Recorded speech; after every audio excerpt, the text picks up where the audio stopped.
A paz do Senhor, meu amado irmão, minha amada irmã, seja muito bem-vindo você que participa dessa aula conosco.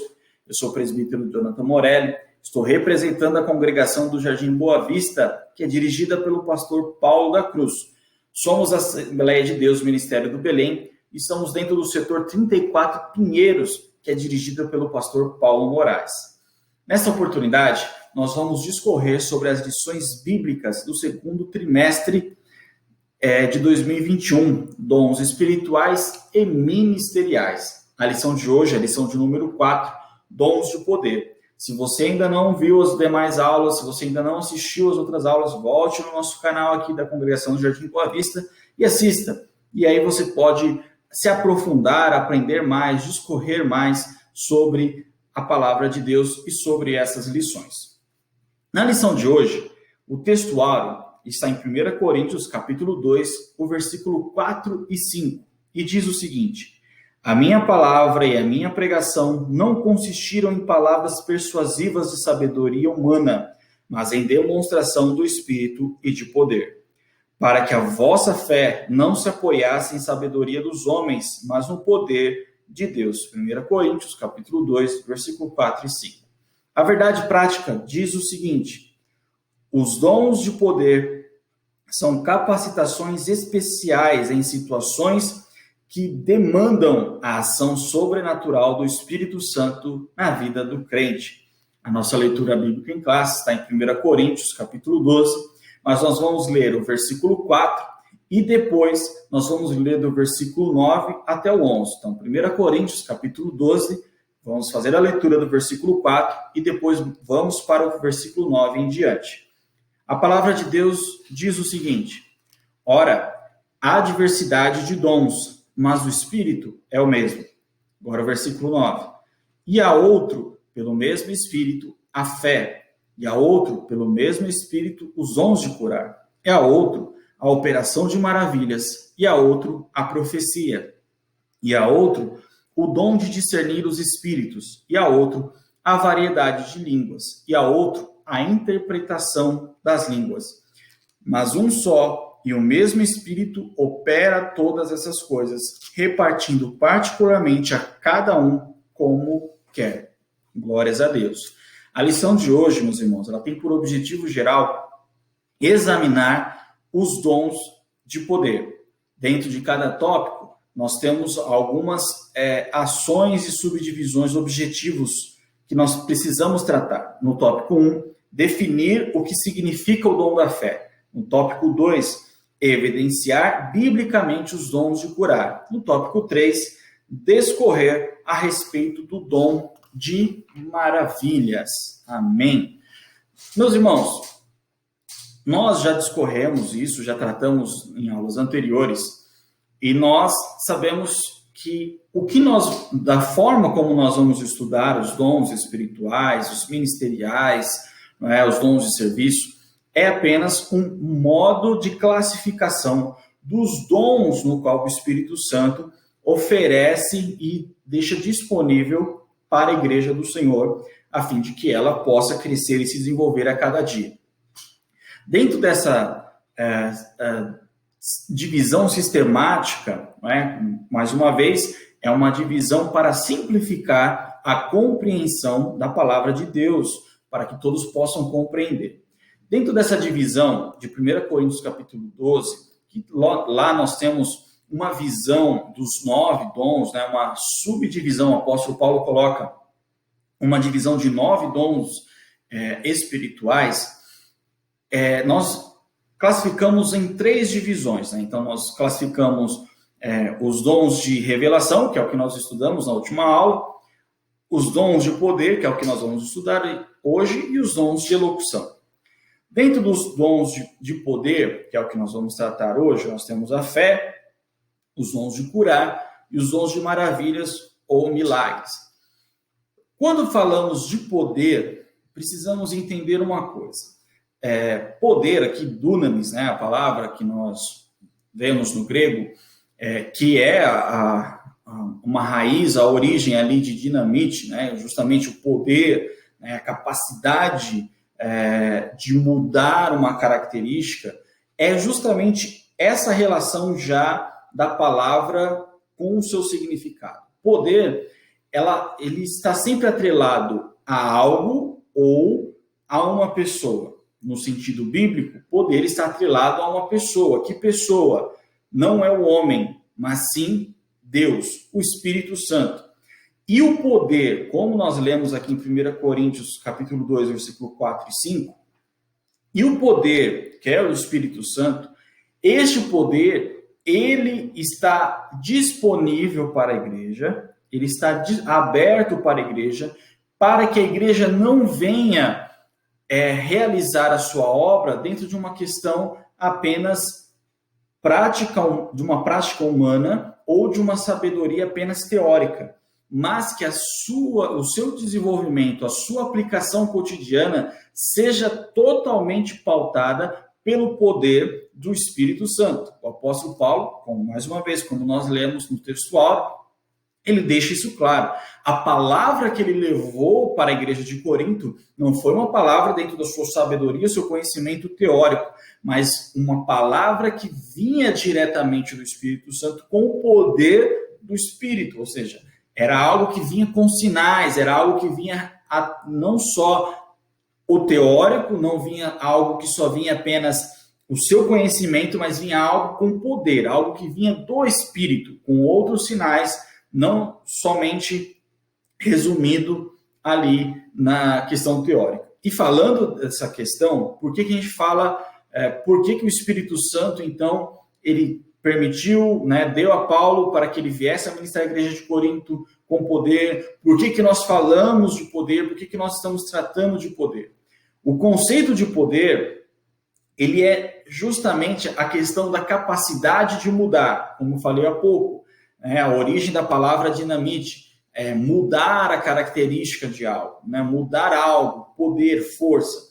E ele está sempre atrelado a algo ou alguém. O poder, ele tem podemos definir o seguinte: existe um padrão natural ou um padrão pré-determinado em situações. O poder, ou quem detém o poder, pode mudar este padrão, pode alterar este padrão pré-determinado. Em que sentido eu estou falando? Podemos falar tanto no natural quanto no espiritual. Olha só, no natural, o Estado, ele é detentor do poder das leis, da execução das leis, que nós estamos passíveis, e obrigados a cumprir. Imagina o seguinte: um certo homem, ele tem dentro do padrão dele, ali pré-estabelecido, a sua liberdade. Mas diante de alguma ocorrência ou intercorrência no caminho, o Estado tem o poder de reprimir o homem dentro da sua liberdade e então levá-lo à prisão. Olha só, o homem tinha pré-estabelecido a sua liberdade, ele tinha o seu direito de ir e vir. Porém, diante de uma ocorrência, o Estado, com o seu poder, ele impede o homem dessa liberdade. Isso é um exemplo natural de poder, ou seja, um padrão pré-estabelecido, quem tem o poder ou algo pode alterar este padrão pré-definido. Falando numa questão espiritual, a expressão de poder é justamente também dentro desse conceito, mas num padrão já espiritual. Nós temos as leis da natureza, nós temos, então, as nossas leis físicas, no qual rege todo o nosso sistema físico, científico, químico. E no espiritual, Deus tem todo o poder de alterar esses padrões pré-definidos. Por exemplo, quando Josué orou para que o sol viesse a parar. Nós sabemos hoje, dentro da perspectiva de quem estava narrando, para ele foi o sol que parou, mas não foi o sol, nós entendemos que quem parou foi a terra. Mas dentro de um conceito lógico e científico, isso seria impossível diante de todas as leis que regem, da gravidade, dentro do sistema solar, enfim. As consequências seriam drásticas para isso. Porém, aquele que é detentor de todo o poder, aquele que é o próprio poder, que é o nosso Deus, ele assim o fez. Olha só, essa é a característica de poder. Quem tem poder pode interferir dentro de uma ação pré-estabelecida, de uma ordem pré-estabelecida. Esse é um conceito básico apenas para compreendermos essa questão de poder. E entendendo sobre esse conceito de poder, nós precisamos entender que este poder, que é do Senhor Deus Todo-Poderoso, que não é do homem, não é meu, não é seu, esse poder está disponível para a igreja. O Senhor Deus, ele torna disponível este poder através dos dons, através do Espírito Santo, para que a igreja possa usufruir, não para o seu bel prazer, mas para que ela possa testemunhar e proclamar a palavra de Deus diante da humanidade. Dentro desses dons, nós já falamos dons espirituais, enfim, dentro desses dons de poder, nós temos 3, que seria o dom de fé, o dom de cura e o dom de maravilhas ou de milagres. Falando de fé, quando olhamos para a palavra de Deus, em Hebreus capítulo 11, nós temos a definição clara aqui de fé. Seria Hebreus capítulo 11, versículo 1. Ora, a fé é o firme fundamento das coisas que se esperam e a prova das coisas que não se veem. Esse versículo, podemos dividi-lo em 3 partes. Por exemplo, no início nós vemos que ele é o fundamento ou a base para a confiança em Deus. Quando falamos do firme fundamento, ele é a base. A primeira parte do versículo já demonstra isso da fé. Ela é a base, aonde nossa fé, aonde a nossa confiança em algo, que no caso aqui é Deus, ela está firmada, ela está consistente. É construído todo um alicerce através dessa base, que é a nossa confiança em Deus. No segundo ponto aqui, nós vemos, ela envolve toda a nossa esperança, expectativa, que podemos colocar assim, que a gente espera da parte de Deus. Então, olha só, nós temos uma base dentro desse versículo, é a nossa confiança total em Deus, é onde a nossa fé começa a ser firmada. A base da nossa fé é a nossa confiança em Deus. E a nossa esperança dele, nossa esperança que ele venha realizar algo sobre as nossas vidas. E aí, por fim, desse versículo, a prova das coisas que nós não vemos, mas são esperadas, nós acreditamos, nós confiamos. Por que eu estou falando isso? Por que eu estou trazendo sobre esse conceito de fé que nós temos aqui em Hebreus 11:1? Para entender e compreender que a fé, ela está ligada totalmente a algo que nós depositamos a nossa confiança, nossa esperança, mas nós ainda não estamos enxergando, não estamos vendo a sua resolução ou a solução de pronto. Então a fé é aquilo que você acredita, é aquilo que você deposita, você firma toda a sua confiança, seu alicerce todo está firmado em algo que você espera acontecer, ainda que você ainda não está enxergando essa situação, essa solução. Isso pode ser dentro de um conceito natural quanto espiritual. E quando falamos de fé, e como nós estamos falando da questão de fé como dom de poder, é importante classificar a fé dentro das suas ramificações, vamos colocar assim. Em geral, a fé é classificada como a fé salvífica e a fé e o dom da fé, esses dois pontos. Mas nós temos que entender que ela vai além disso. Nós temos uma fé que se chama fé natural. O que seria a fé natural?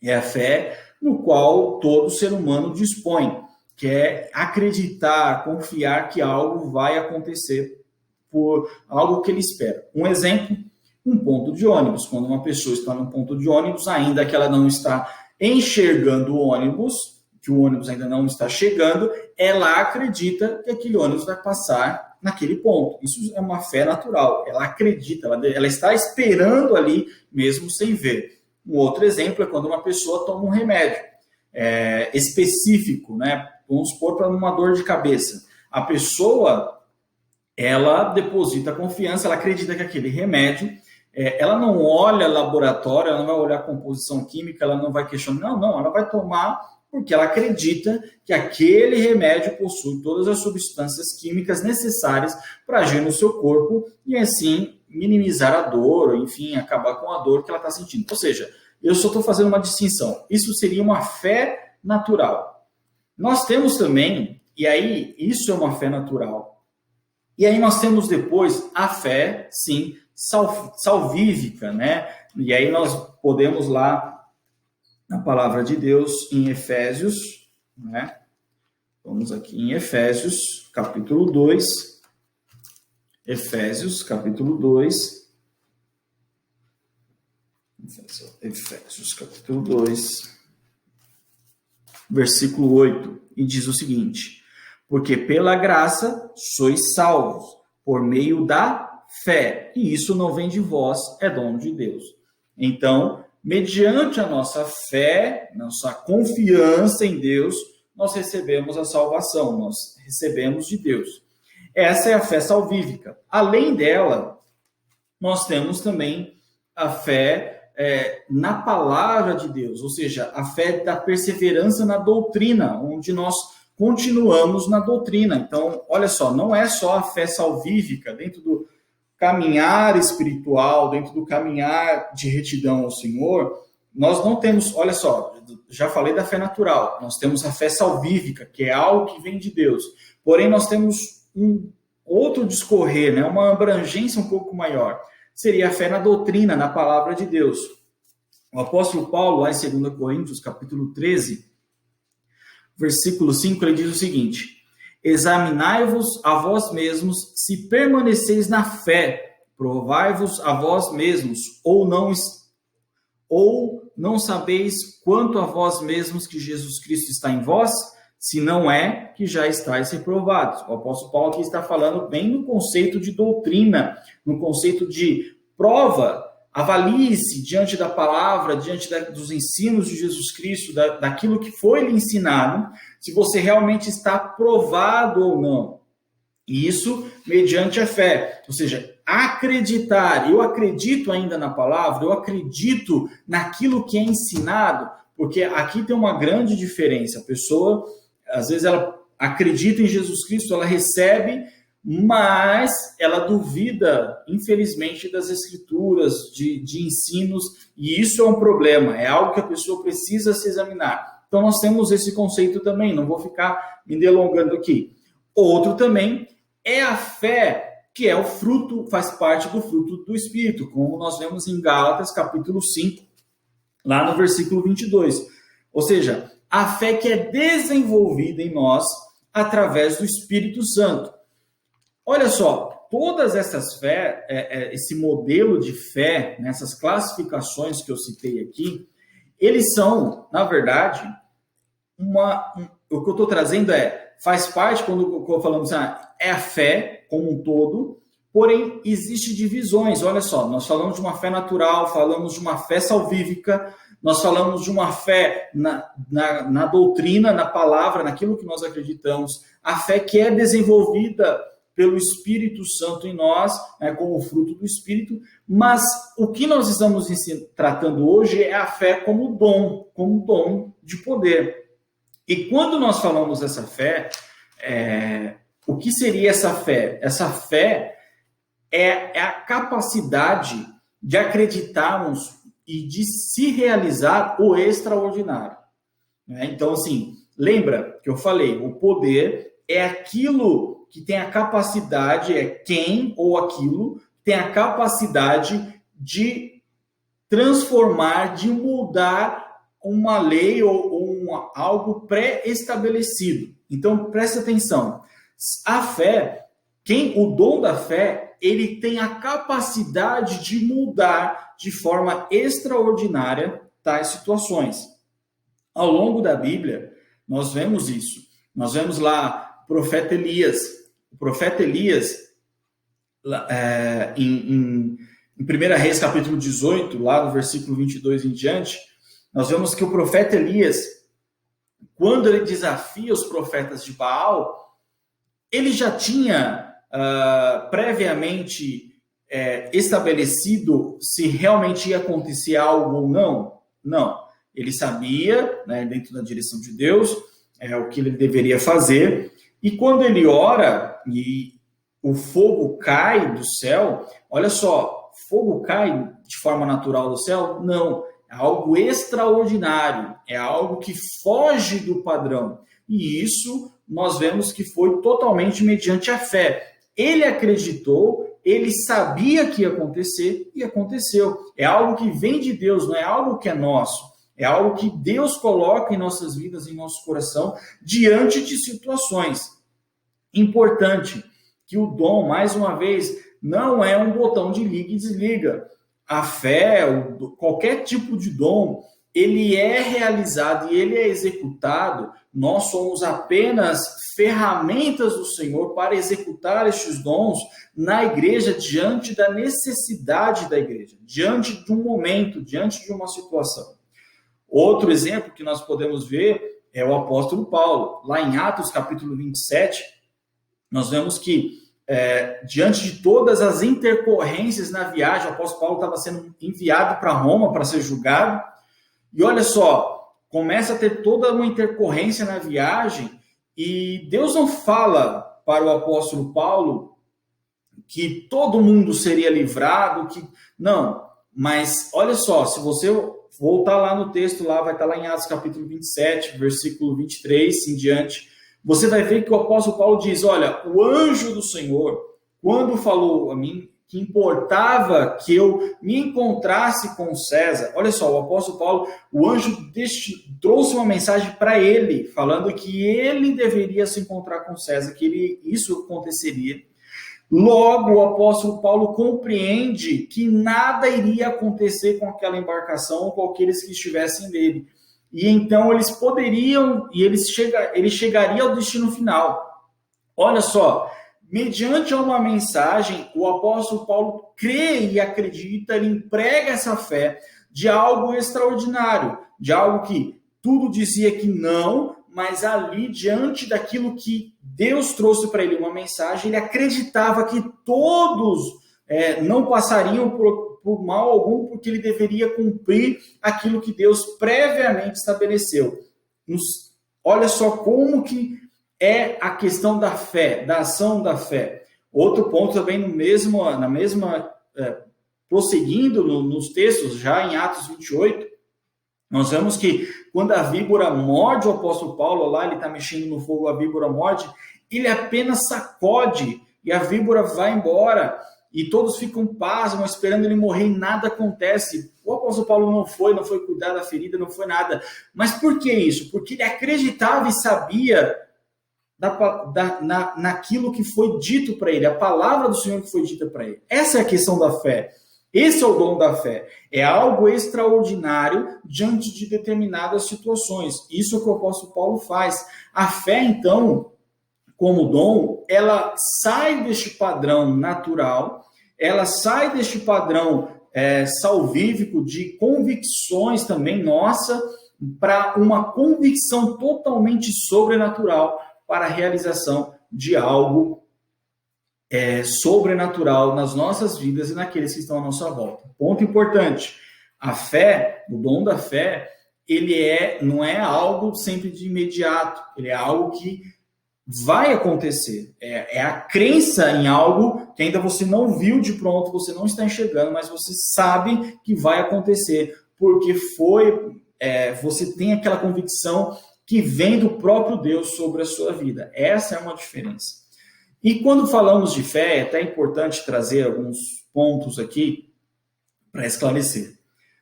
Toda fé, ela opera maravilhas, ela opera milagres, ela significa que ela é legítima e vem do poder de Deus? E aí eu te digo que não. E aí você pode até me questionar, mas como assim, Jonathan? Você está querendo dizer que então maravilhas e nós vamos falar sobre dons de cura, enfim, então curas, coisas extraordinárias não vêm de Deus, eu te digo, sim e não. Por que não? Sim, porque o Deus Todo-Poderoso quem permite, é Ele quem tem todo o poder, Ele realiza sim.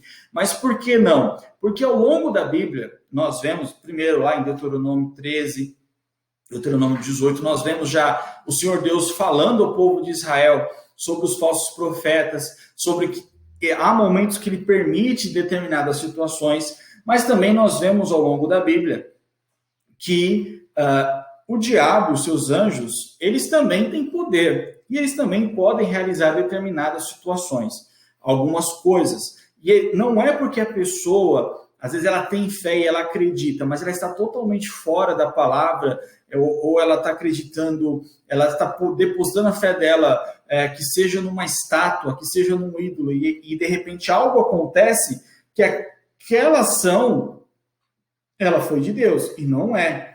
Em nenhum lugar da Bíblia, mas Jonathan, aquela pessoa é tão, assim, ela é tão respeitosa, ela é tão boa, e ela acredita, mas ela orou ali para uma estátua e aconteceu. Mas isso não significa que é de Deus. Eu quero, só para embasar, eu quero ler em Oséias, capítulo 4. Oséias, capítulo 4, versículo 12. O meu povo consulta a sua madeira, e a sua vara lhe responde, porque o espírito de luxúria os engana, e eles se corrompem, apartando-se da sujeição do seu Deus. Olha só, o que Deus está falando aqui?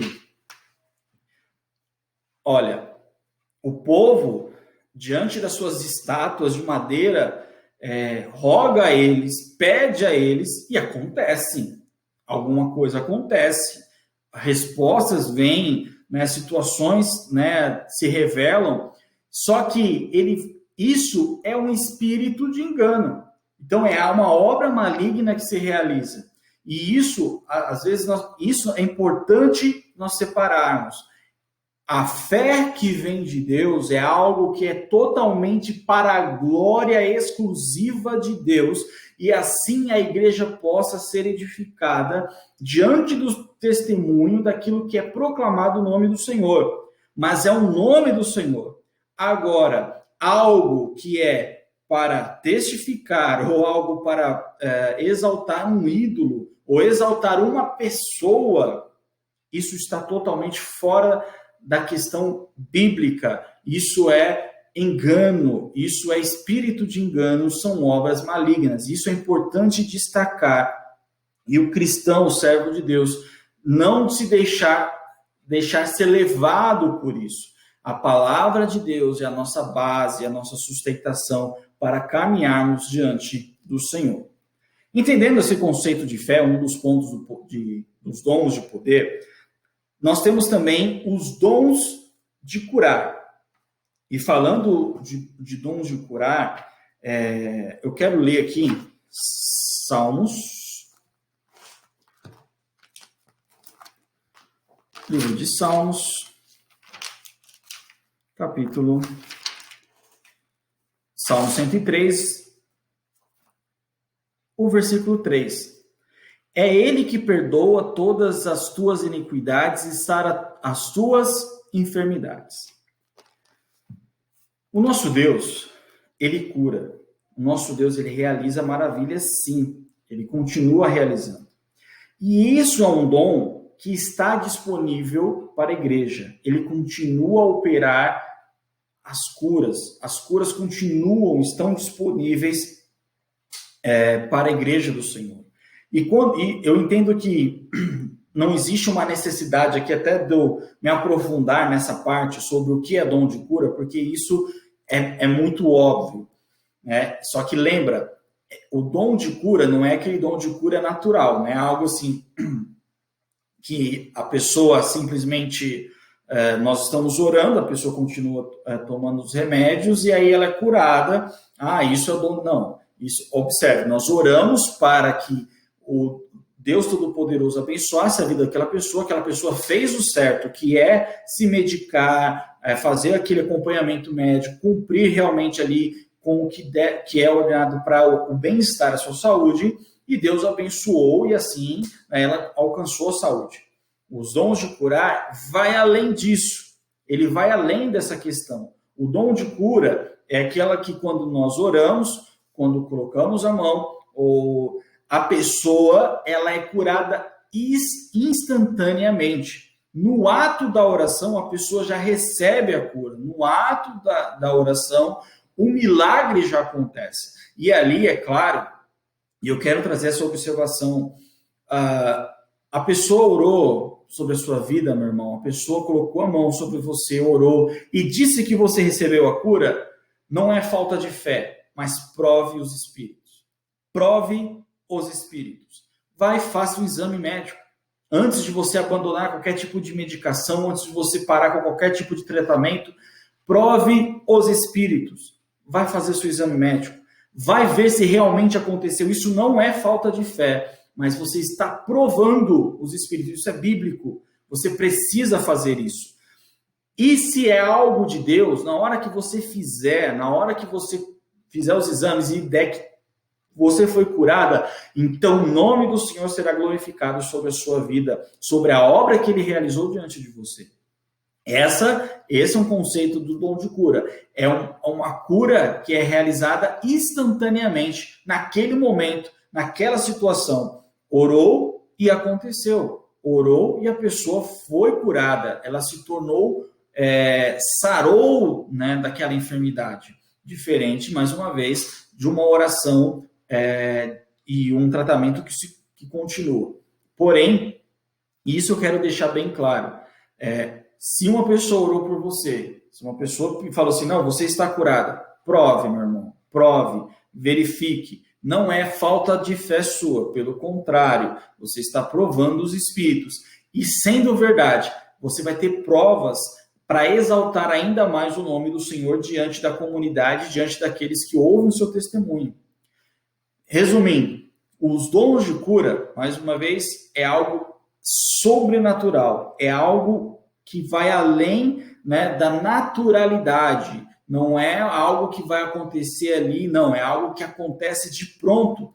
Algo que é realizado de forma instantânea. A pessoa, ela recebe a oração e ela é, então, curada. Ela tem uma enfermidade, naquele momento, então, sara, passa, né? Toda aquela situação ali é resolvida naquele momento. Essa é a questão do dom de cura. Um ponto importante também, que eu costumo dizer, e Stanley Horton também fala isso lá no seu livro 1 e 2 Coríntios, Os Problemas das Igrejas e Soluções, ele diz o seguinte: ninguém pode dizer, eu tenho o dom de curar, como se este dom pudesse ser possuído e ministrado ao bel prazer da pessoa. Por que Stanley Horton diz isso, ele discorre nesse livro. E eu também sempre trago isso, divido isso com os irmãos. O dom de cura, ele não é algo que promove a pessoa. O dom de cura não é a pessoa tem algo, então ela começa a se autopromover. Não, eu tenho dom de cura. É só aqui na minha igreja. É só aqui que você vai receber a cura. Não, não é assim que funciona. Não é desse jeito que funcionam as coisas. Nós oramos, nós pedimos ao Senhor. E se naquele momento Deus acha favorável, né, estender o dom, né, à sua igreja, naquele momento, usando a vida de determinada pessoa, naquele momento será executado a obra do Senhor e aquela pessoa será curada. Mas não é a pessoa que é detentora. Eu já disse isso em algumas escolas bíblicas dominicais e eu trouxe vários testemunhos diante da igreja do Jardim Boa Vista, como eu já falei, em momentos onde Deus, por misericórdia, acabou usando a minha vida para ministrar a cura sobre a vida de outras pessoas, coisas que ocorreram de forma instantânea, coisas que ocorreram de forma sobrenatural, de forma instantânea, onde o nome do Senhor foi glorificado. Mas em momento nenhum eu carrego como se eu fosse detentor de tal ato. Pelo contrário, tudo é para a glória do Senhor Jesus e misericórdia dele estendida à sua igreja. Em momentos que eu também já citei para a igreja, Já exemplifiquei que eu orei e nada aconteceu. Ou seja, não sou eu, não é você, não é o irmão do lado, mas é o Espírito Santo que tem o poder, que é o poder e que disponibiliza esse poder à sua igreja conforme a sua vontade. Os dons são para a igreja e nós somos as ferramentas ali na execução desses dons diante da igreja. Infelizmente, nós vemos muitos hoje que se acham detentores dos dons, principalmente os dons de cura, e acham que a hora que ele quiser, realiza, a hora que, enfim, e não é assim que funciona. Não é desse jeito, mas é o Espírito Santo que realiza, é o Espírito Santo que opera, né, a ação. E é importante dizer, até mesmo aqui dentro da lição, que a cura, que ocorreu um milagre, que ocorra um milagre, né, da cura ali instantânea, ela não quer dizer que a pessoa foi salva. A cura física não tem relação com a salvação da pessoa. A cura física, ela é um meio de testemunhar o poder de Deus e provar e mostrar para aqueles que não acreditam, enfim, testemunhar, mostrar, revelar ainda mais a magnitude do poder do Espírito Santo de Deus. Mas a cura, ela não tem relação direta com a salvação. Há pessoas que recebem a cura, mas acabam se desviando ou acabam nem aceitando a Jesus Cristo. Frank Boyd, ele diz o seguinte: não concordamos com a opinião de que este dom garante a libertação do enfermo, independente da soberania divina ou das condições espirituais e morais do enfermo. Isso aqui é uma frase que está no livro Carta aos Coríntios. O que ele está querendo dizer, e eu concordo com Boyd aqui, é que o dom de curar, ainda que você realize, ainda que você não, o Espírito Santo realize, a pessoa seja curada, não transforma a vida da pessoa. Ele, é claro, vai ser ali uma força motriz naquele instante para que a pessoa possa crer, que a pessoa então possa se render à majestade e soberania de Deus, mas não é não é o fator primordial. O fator ali da salvação é a pessoa crer, a pessoa acreditar e estar diante do Senhor. E isso é importante nós dizermos também, porque a cura, né, ela não sobressai a mensagem da salvação. Qualquer tipo de milagre não sobressai a salvação. A salvação, ela está acima de tudo. E curado hoje, amanhã ou depois, a pessoa ainda vai adquirir qualquer tipo de enfermidade ou algo, porque a cura não restabelece o ser da pessoa da forma perfeita. Não, isso só vai ser lá no céu. Mas seremos curados hoje, o dom da cura acontece hoje, a pessoa ainda vai estar passível de passar por outra enfermidade. O apóstolo Paulo, em Romanos, capítulo 8, versículo 23, diz: não só ela, mas nós mesmos que temos as primícias do Espírito, também gememos em nós mesmo, esperando a adoção, a saber, a redenção do nosso corpo. E ele está querendo dizer assim, não só a natureza está gemendo, mas nós também estamos aguardando a redenção do nosso corpo. Que redenção é essa? É do Senhor Jesus Cristo, que quando voltar e buscar a sua igreja, seremos transformados. Então, ponto importante, a cura é algo extraordinário, é algo que Deus realiza, cura realmente de forma sobrenatural, instantaneamente, mas ninguém é detentor deste dom. E outro ponto, a cura não tem relação com a salvação da pessoa. A pessoa precisa ainda crer, buscar e estar diante do Senhor. Todos nós, ainda que recebemos uma cura ali, um milagre, e vamos testemunhar, em algum momento também vamos padecer de qualquer outro tipo de enfermidade. Esses pontos são importantes, mas é importantíssimo a igreja continuar buscando para proclamar o nome do Senhor Jesus através desses dons que são revelados, estão disponíveis para a igreja do Senhor. E chegando já no tópico 3, o dom de operação de maravilhas, e aqui a gente pode classificar como um milagre, e aí eu vou até ler aqui o que a classificação como o comentarista coloca. O dom de operações e maravilhas. Este dom realiza obras extraordinárias além do poder humano.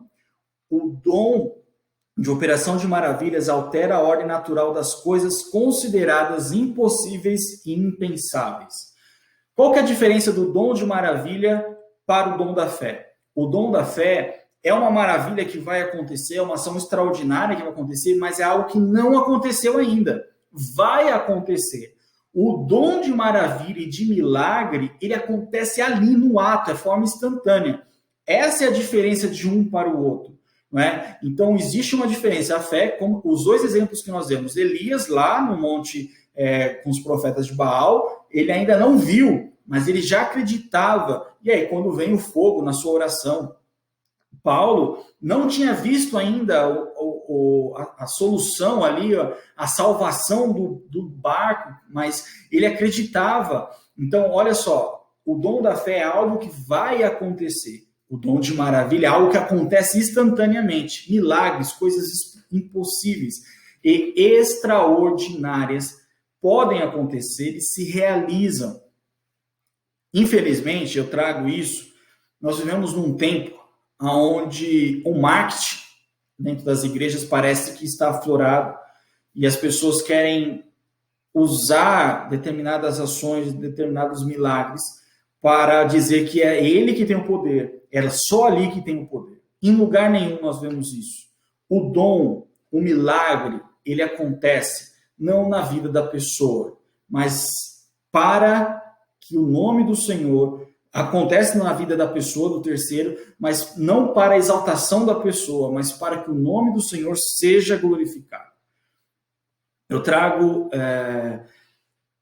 hoje um conceito que infelizmente nós temos aí, que é a confissão positiva, que é o determinismo, que as pessoas que querem determinar, que através de textos bíblicos querem dizer, olha, acontece, Deus, você precisa realizar porque sua palavra... Quem é você? Não somos nada. Não podemos de jeito nenhum querer barganhar com o Deus Todo-Poderoso. Mas o Deus Todo-Poderoso, diante da sua misericórdia, ele realiza milagres, ele realiza o impossível, coisas extraordinárias, de forma que nós vemos ali acontecer e o nome dele é glorificado.